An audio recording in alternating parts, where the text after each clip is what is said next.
Boas noites. Dando início a mais esta reunião, vamos aproveitando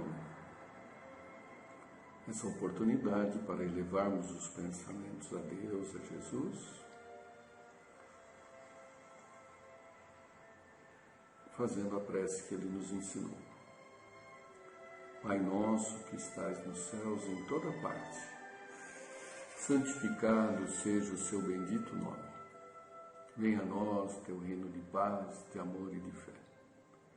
Que seja feita a tua vontade sobre os nossos desejos, aqui na terra como em todos os pontos do universo. O pão do corpo e da alma dai-nos hoje e sempre. Perdoa, Senhor, as nossas dívidas, assim como perdoarmos aos nossos devedores.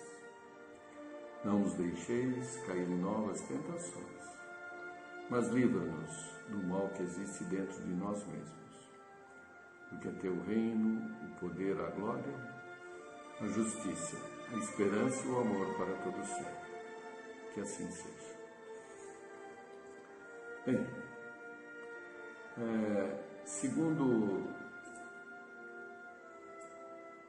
vamos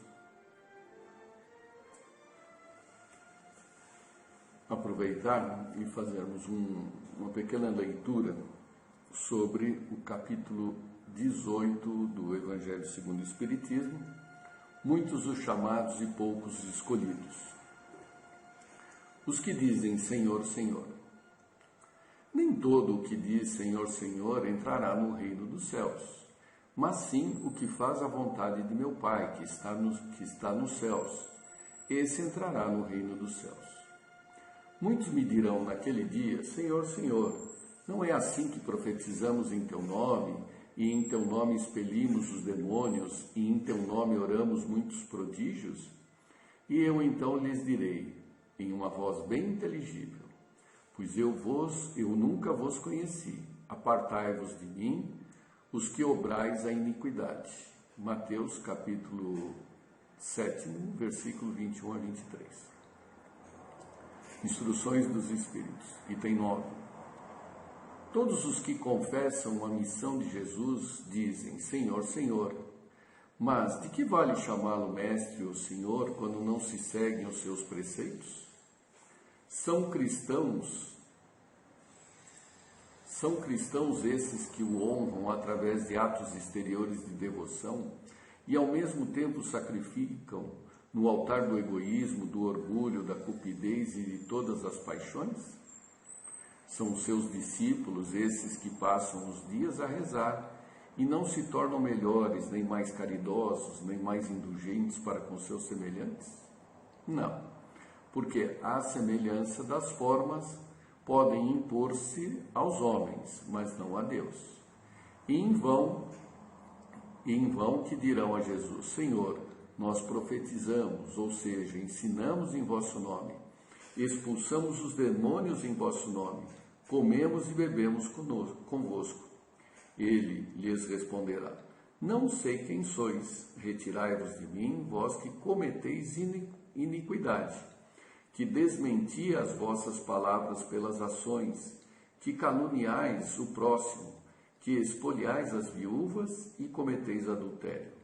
Retirai-vos de mim, vós cujo coração destila ódio e fel, vós que derramais o sangue de vossos irmãos em meu nome, que fazeis correrem as lágrimas em vez de secá-las.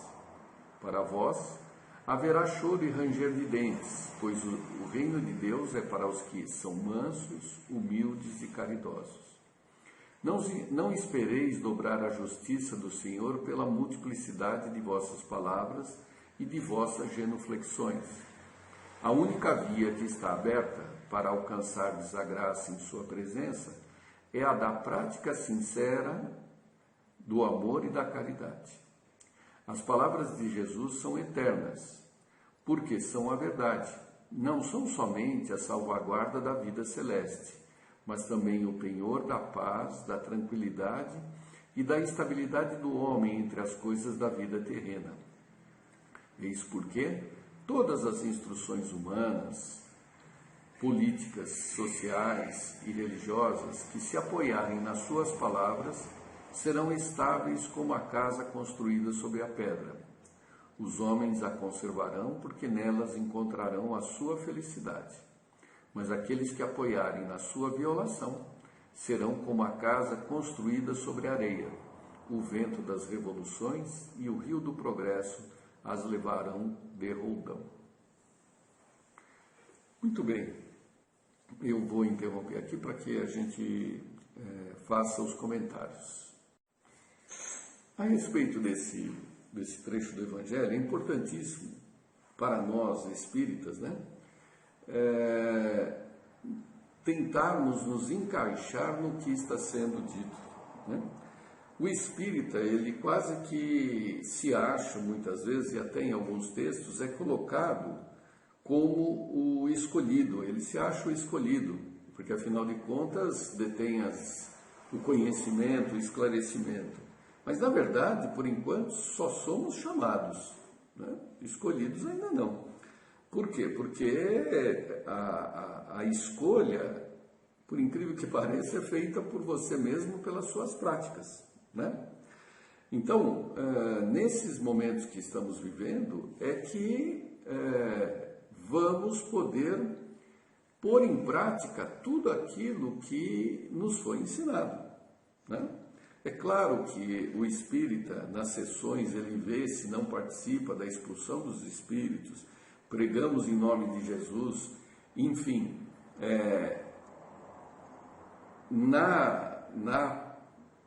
na apresentação nos colocamos como cristãos. Porém, agora, nesse momento de reflexão, nesse momento de parada, nesse momento em que a roda da fortuna travou, né? Travou, ou pode até estar girando para a coletividade, né? É que nós vamos passar a limpo todas essas lições, né? Então, nesses tempos de confinamentos, isolamentos, né, muitas vezes nós paramos, né? Paramos. Como paramos? Paramos, deixamos de fazer as coisas. Acontece que essa parada, ela tem uma finalidade. É para que a gente tenha um pouco, não de iniciativa, mas do que vamos chamar de terminativa. Nós começamos muitas coisas na nossa vida e não completamos por falta de tempo. Pois bem, agora temos o tempo, então está na hora de terminarmos muitas das coisas que começamos e não as fazíamos por falta de tempo. E que coisas são essas? De todas as naturezas. Principalmente aquelas de natureza moral, né?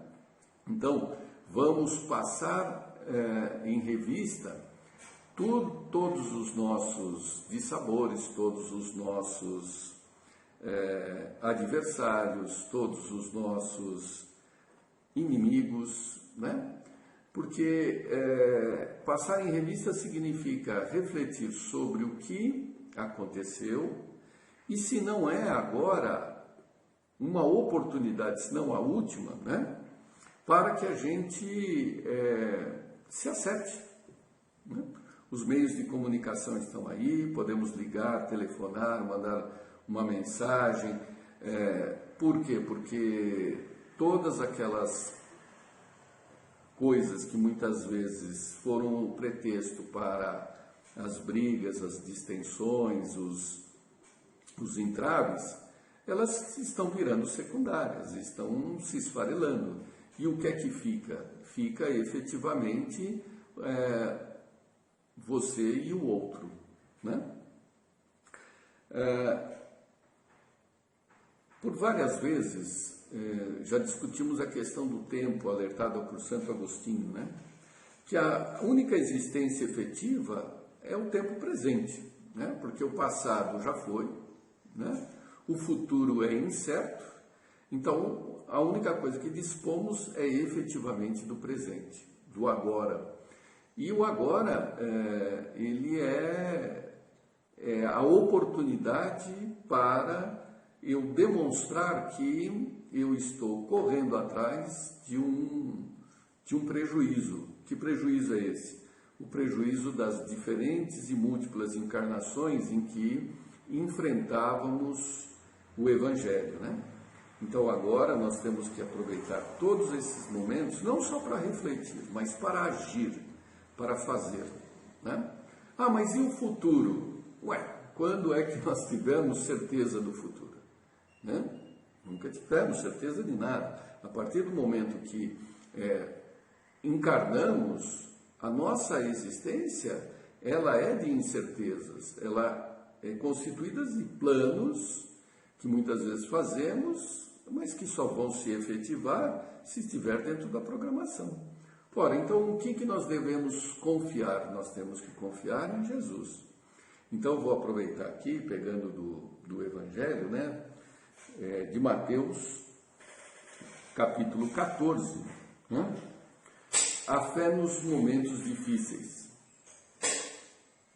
Então, do versículo 22 ao seguinte: logo em seguida, Jesus obrigou os discípulos a entrar na barca e ir na frente, para o outro lado do mar, enquanto ele despedia as multidões. Logo depois de despedir as multidões, Jesus subiu sozinho ao monte para rezar. Ao anoitecer, Jesus continuava aí sozinho. A barca, porém, já longe da terra, era batida pelas ondas, porque o vento era contrário. Entre as 3 e as 6 da madrugada, Jesus foi até os discípulos, andando sobre o mar. Quando os discípulos o avistaram andando sobre o mar, ficaram apavorados e disseram: é um fantasma, e gritaram de medo. Jesus, porém, logo lhes disse: coragem, sou eu, não temais. Se a nossa barca está sob ventos, né, está sobre a fúria das ondas, né, é importante que nós mantenhamos a nossa fé em Deus, a nossa fé em Jesus, porque não estamos abandonados, muito pelo contrário, né, estamos sendo cuidados.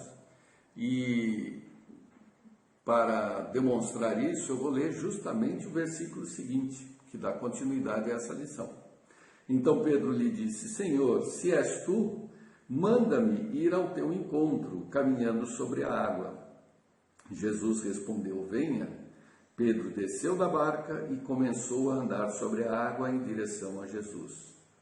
Mas ficou com medo quando sentiu o vento e, começando a afundar, gritou: Senhor, salve-me. Jesus logo estendeu a mão, segurou Pedro e lhe disse: homem fraco na fé, por que você duvidou? Então eles subiram na barca e o vento parou. Então, cada vez mais demonstrarmos a nossa fé através das ações, né? Da prática. E deixamos de lado os temores, porque afinal de contas estamos sob a mão do Senhor. Uma boa noite. Olá para todos. Vamos iniciar esse estudo com um Pai Nosso, como a gente inicia todas as atividades na casa de Fabiano. Pai nosso, que estais nos céus, santificado seja o vosso nome. Venha a nós o vosso reino. Seja feita, Pai, a tua vontade, assim na terra como nos céus. O pão nosso de cada dia dai-nos hoje. Perdoai as nossas dívidas, na medida em que perdoamos os nossos devedores. E não nos deixeis, Senhor, cair em tentações, mas livrai-nos de todo o mal. Que assim seja, graças a Deus e a Jesus. Eu trouxe para a gente conversar nesse dia um trecho, uma matéria que saiu na Revista Espírita de 1868. Ele trata de uma epidemia na ilha de Maurícia, de novembro de 1868. E antes de começar a leitura desse texto, que eu vou ler só alguns trechos, eu gostaria de citar uma passagem que está no livro Respostas da Vida, do André Luiz, em que ele diz claramente: Deus é amor e não pune criatura alguma. A própria criatura é que se culpa e se corrige ante os falsos conceitos que alimente com relação a Deus. Então a gente precisa entender que Deus não pune ninguém, que na verdade aquilo que a gente chama ou aquilo que a gente caracteriza como punição é na verdade o reflexo, o efeito da causa que são os nossos defeitos. É a nossa maneira de pensar, a nossa maneira de agir, o nosso modo de nos relacionar com as outras pessoas é que criam situações que necessitam de corrigenda. Entre as situações que necessitam de corrigenda, existe um comportamento que é universal, que é o comportamento da humanidade como um todo, né?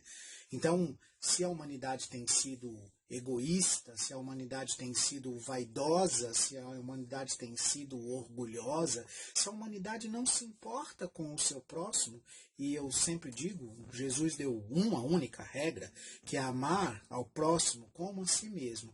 E essa regra a gente não consegue seguir, é uma única lei, uma lei de amor. Porque, como disse André Luiz no trecho que eu acabei de citar, Deus é amor. Então, se a gente quer nos aproximar de Deus, se a gente quer ser realmente imagem e semelhança do Criador, a gente precisa aprender a se amar. E a gente não pode fazer isso o tempo inteiro sobre uma disputa, sobre uma luta, sobre uma coisa desenfreada tentando chegar ao primeiro lugar, porque só existe um primeiro lugar, então eu tenho que dizimar todos ao meu redor. Não é assim que a gente vai se tornar espírito puro, não é assim que a gente vai se tornar melhor. Nesse trecho que Kardec trata dessa epidemia na ilha Maurícia, né? É uma ilha que era colônia da França, né?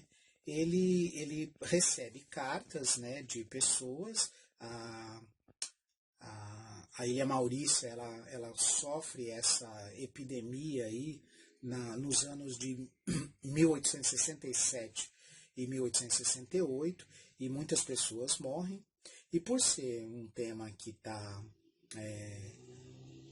atualizado hoje, vamos dizer assim, né, a gente vai tratar desse assunto, né? Então eu vou ler só alguns trechos, só vou citar alguns trechos aqui para a gente pensar. Numa das cartas que Kardec recebe, a pessoa que envia a carta para ele diz o seguinte: é com um sentimento de profunda gratidão que venho agradecer-vos os sólidos princípios que inculcastes em meu espírito e que, sós, me deram a força e a coragem para aceitar com calma e resignação as rudes provas que tive que sofrer de um ano para cá, pelo fato da terrível epidemia que dizima a nossa população. Já partiram 60.000 almas. Então, nessa epidemia, essa pessoa está registrando que ela passou por inúmeras dificuldades, mas que o Espiritismo deu a ela a força necessária para passar por essas dificuldades, né? E ela agradece Kardec por ter esclarecido a sua alma, por ter esclarecido a sua mente, no sentido de compreender essas dificuldades.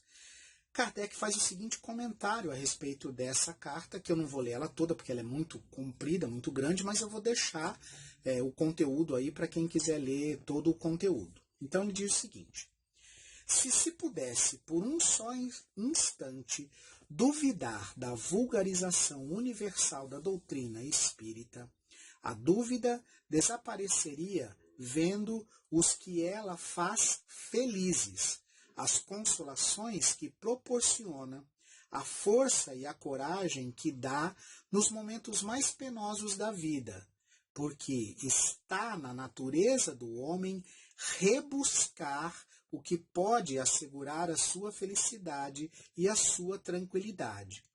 Aí está o mais poderoso elemento de propagação do Espiritismo, e que ninguém lhe tirará, a menos que dê mais do que ele dá.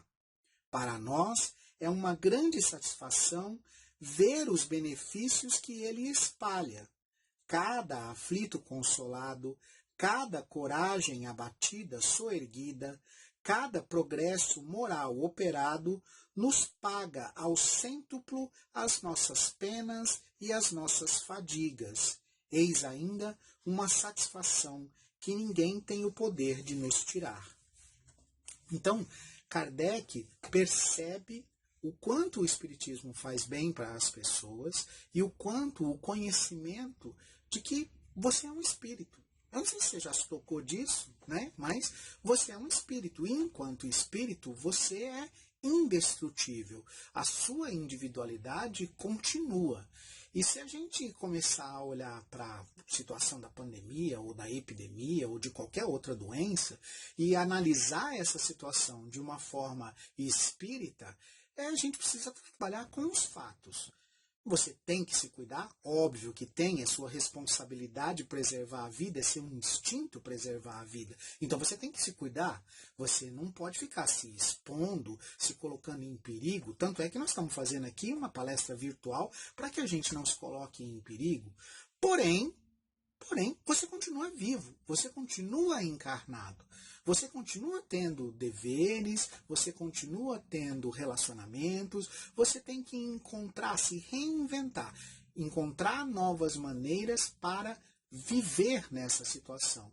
E isso você consegue através do estudo sério do Espiritismo, que te mostra que a tua individualidade continua. Ora, se a tua individualidade continua, você precisa tomar uma decisão. Você está vivo? Tá, então não acabou ainda. Então, continua vivendo, continua fazendo o que você precisa fazer. Ou, você desencarnou, você morreu, continua vivendo, porque você continua com individualidade. Nós que somos espíritas, a gente sabe que nós não terminamos com a morte, e que a morte é um rito de passagem. A gente vai passar para a vida espiritual, vai perder esse corpo, vai perder esse veículo que é carnal, que é material, mas a gente continua como individualidade. Então, não há lógica em ter esse pânico. Medo, eu vou até aceitar que vocês têm. Medo da morte, eu vou até aceitar. Pânico não, né? Pânico não é uma coisa produtiva, porque esse medo exagerado, ele te congela, ele para os teus atos, ele praticamente não te deixa viver, né? Então, você não pode se deixar dominar por esse desequilíbrio a esse ponto. É preciso levar a vida com equilíbrio, né? E esse equilíbrio vem da mente em equilíbrio. Você precisa trabalhar a sua mente para que você consiga estabelecer equilíbrio. Você precisa trabalhar a sua confiança em Deus para que você estabeleça um novo patamar. A epidemia ou a doença, ela é igual em todas as classes sociais. Não há nenhuma classe social não atingida, seja ela de rico, de pobre, de gente com condição ou não sem condição, de gente que lê livro ou de gente que não consegue nem ler o próprio nome. Não importa como você é ou como você está no mundo, uma vez que você está encarnado, você está sujeito às doenças. A epidemia é só uma forma generalizada de doenças. Então a gente precisa desenvolver o nosso conhecimento, precisa desenvolver a nossa coragem para viver a vida com coragem. E entenda, coragem não é essa coisa burra, estúpida de você se atirar ao perigo. Coragem é você, diante do perigo, você estabelecer uma estratégia de sobrevivência que te garanta a sobrevivência, né? Então, você vai ter que se reinventar. É uma nova situação. E dentro desse processo de reinvenção, você precisa usar a inteligência. Você precisa usar o que você já adquiriu, seus conhecimentos, suas habilidades, suas capacidades, para criar uma nova forma de vida, né? Então, essa nova forma de vida talvez tenha menos competitividade, né? Você se lembra de ter visto empresas concorrentes que sempre brigaram entre si, por exemplo, empresas de telefonia, bancos, que sempre brigaram entre si pelo número de clientes. Você já conseguiu imaginar essas empresas que eram inimigas até antes da pandemia, agora são amigas e estão trabalhando em conjunto em prol de um bem comum, que é manter você vivo? Porque se você não estiver vivo, você não vai usar nem celular, que é esse que a gente está usando agora, e muito menos vai ter conta no banco. Então, a pandemia, ela traz todos nós, ela nivela, porque Deus nos fez igual para a dor universalmente. Então, todos nós somos iguais para a dor. A pandemia vem e nivela todos nós e mostra para nós, do jeito dolorido, tá bom, é do jeito dolorido, mas mostra para nós que todos nós somos iguais. Esse é o ponto-chave. Essa é a lição que precisa ser aprendida, né? Então, vamos continuar aqui na leitura para você entender como esse processo de saúde e de doença ele funciona. Kardec diz o seguinte: a saúde é o resultado do equilíbrio das forças naturais. Se uma doença epidêmica devasta qualquer parte, não pode ser senão a consequência de uma ruptura desse equilíbrio. Daí o estado particular da atmosfera e os fenômenos singulares que aí podem ser observados. Então, o que a gente percebe? A gente percebe que você cria com o seu pensamento uma psicosfera. Você cria um ambiente mental ao redor de você e ao redor do mundo como um todo. E a sua psicosfera, ela se soma à psicosfera da pessoa que está ao seu lado, do seu amigo, do seu familiar, da pessoa que trabalha com você. Quando esses pensamentos eles são para o bem, você cria um ambiente salutar. Quando esses pensamentos eles são para o mal, eles são egoístas, eles são vaidosos, eles são orgulhosos, eles não levam em si o amor ao próximo, o que vai acontecer? Esse pensamento deletério ele vai se adensar, ele vai se aglutinar como nuvem que chove, e uma hora ele vai se precipitar. Esse ambiente da psicosfera de cada um de nós, esse ambiente, ele vai criar, ele vai propiciar a aparição desse tipo de doenças, né? Então é isso que a gente precisa entender, né? A gente precisa entender que essa epidemia, vamos dizer assim, ela traz consigo um aprendizado de que a gente precisa se mudar, de que a gente precisa mudar a nós mesmos. Kardec diz o seguinte: uma epidemia universal teria semeado o espanto da humanidade inteira e por muito tempo detido a marcha de todo o progresso.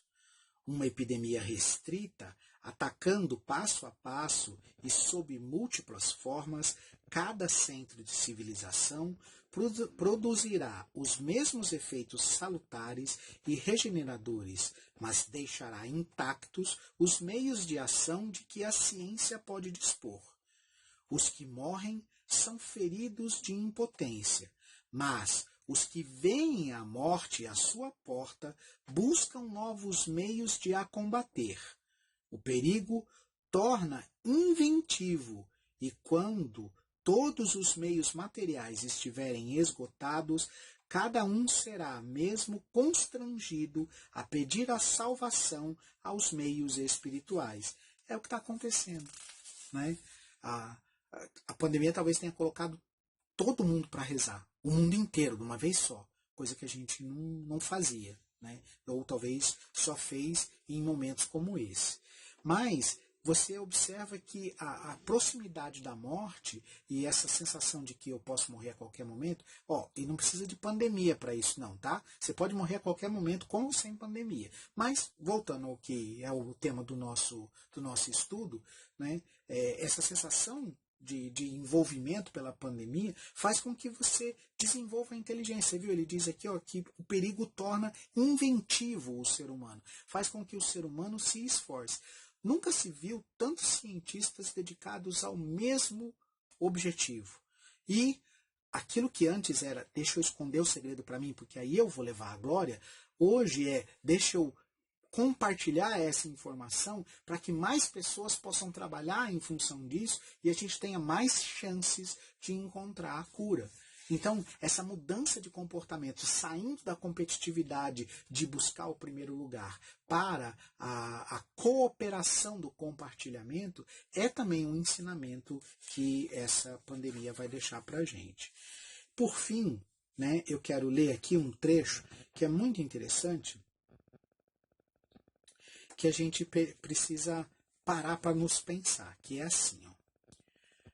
A doença em si mesma vai chegar ao fim. A ilha entra no período de convalescência, porque aqui ele está tratando da epidemia na ilha de Maurícia, né? Então, a ilha entra no período de convalescência. Pode haver algumas pequenas recrudescências, mas tenho razões para crer que a epidemia irá, de agora em diante, diminuindo até completa extinção dos sintomas que a caracterizam. E agora vem a parte que eu acho interessante. Mas qual será a influência sobre os habitantes de Maurícia que tiverem sobrevivido ao desastre? Que consequências deduzirão das manifestações de toda a natureza de que foram testemunhas involuntárias? Porque nesse exato momento, durante essa pandemia que nós estamos vivendo, assim como na pandemia de Maurícia, espíritos estão atuando. Então, existem médiums que, apesar de estarem internados e sendo tratados dessa doença, estão vendo espíritos agindo de um lado para o outro, né? Estão convivendo com essa realidade. O enfraquecimento do corpo causa um despreendimento que vai dar a muitas pessoas experiências espirituais que, quando elas retomarem a saúde, vão ficar gravadas na sua mente. E aí ele diz o seguinte: as aparições de que um grande número foram objeto produzirão o efeito que delas se tem o direito de esperar? As resoluções tomadas sob o império do medo, do remorso e das censuras de uma consciência perturbada não serão reduzidas a nada quando renascer a tranquilidade? Seria desejável que a lembrança dessas cenas lúgubres se gravasse de maneira indelével em seus espíritos e os obrigasse a modificar a sua conduta, reformando suas crenças, porque devem estar bem persuadidos que o equilíbrio não será restabelecido de maneira completa, senão quando os espíritos estiverem tão despojados de sua iniquidade que a atmosfera seja purificada dos miasmas deletérios que provocaram o nascimento e o desenvolvimento do mal. Cada dia mais entramos no período transitório que deve trazer a transformação orgânica da Terra e a regeneração de seus habitantes. Os flagelos são instrumentos de que se serve o grande cirurgião do universo para extirpar do mundo destinado a marchar para frente os elementos gangrenados que nele provocam desordens incompatíveis com o seu novo estado. Cada órgão, ou para melhor dizer, cada região será, passo a passo, batida por flagelos de naturezas diversas. Aqui, a epidemia sob todas as suas formas. Ali, a guerra, a fome.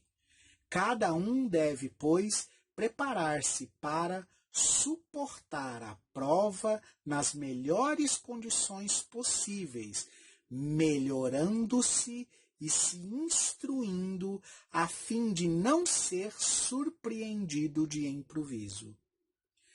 Já algumas regiões foram provadas, mas seus habitantes estariam em completo erro se fiassem na era de calma que vai suceder à tempestade para recair nos seus antigos erros. Há um período de mora que lhes é concedido para entrarem num caminho melhor. Se não o aproveitarem, o instrumento de morte os experimentará até os trazer ao arrependimento. Bem-aventurados aqueles a quem a prova feriu de começo, porque, para se instruírem, não só terão os males que sofreram, mas o espetáculo dos seus irmãos em humanidade, que por sua vez forem feridos. Esperamos que um tal exemplo lhes seja salutar, e que entrem, sem hesitar, na via nova que lhes permitirá marchar de acordo com o progresso. Seria desejável que os habitantes de Maurícia não fossem os últimos a tirar proveito da severa lição que receberam. Não só os habitantes de Maurícia, como também nós. Nós que estamos vivendo essa situação agora, a gente precisa entender que é um momento de mudança, que a morte renova. Ela não é fim, ela não termina as coisas. A morte, ela renova, ela termina a encarnação, mas você, enquanto espírito, continua, né? E se você não for morto, se você não desencarnar aqui agora, você vai desencarnar um dia. Então não adianta ficar todo feliz porque você não desencarnou dessa epidemia, né? Você vai desencarnar um dia. Então a gente precisa estar preparado para esse momento. Mas a gente também precisa aprender a aproveitar esses instantes, que são instantes em que a humanidade se une, em que a humanidade cria atos sociais mais próximos do amor ao próximo e nos modificar individualmente para que a gente possa modificar enquanto sociedade. Você ouviu o que está no texto? A gente está a caminho da regeneração, né? Então, esses flagelos, eles precisam ser para nós instrumentos de aprendizado, instrumentos de melhoria, instrumentos de pausa, para que a gente possa pensar no que a gente está fazendo. Deus deu nesse momento para nós 1 minuto de pausa. Ele foi lá e apertou pausa da nossa encarnação, e aí a gente está em casa, está quieto, mas tem que estar reavaliando. Será que se não houvesse a pandemia e eu continuasse fazendo tudo que eu estava fazendo antes, será que eu ia terminar a encarnação bem? Será que essa pausa não é um momento para mim repensar meus objetivos, repensar a forma como eu estou me relacionando com o meu próximo, com os meus familiares, com os idosos na minha família, com os filhos? Quantos pais não estão agora vendo a lição dos filhos, acompanhando os filhos na escola e achando tempo para brincar com eles? Mesmo fazendo home office, mesmo trabalhando de casa. Estão tendo que dividir o tempo do trabalho com o tempo com a família. Esse é um aprendizado. Esse é um ensinamento. É possível. Você consegue. Então, a gente precisa aprender a ouvir a voz de Deus. Deus está falando com a gente, mas Ele fala com cada um de nós todos os dias. Talvez a gente nunca tenha valorizado tanto o ar que a gente respira, como a gente está valorizando agora, que a gente está vendo o quanto essas deficiências respiratórias causam dor nas pessoas. Então, aproveita aí esses últimos minutos da minha palestra, respira fundo, vai. Sente o ar te encher os pulmões. Sabe o que é isso? Vida, fluido vital. Põe a mão aqui, ó. Sabe o que é isso? Teu coração batendo. Ainda não terminou. Você ainda está aqui. Ainda vai viver, eu também vou viver, a gente vai passar por isso. Mas qual será o Valdir depois dessa pandemia? Como é que cada um de nós, cada um de vocês vai sair dessa nova experiência? O que essa experiência mudou em você? Ouviu o teu coração? Sentiu o teu pulmão encher?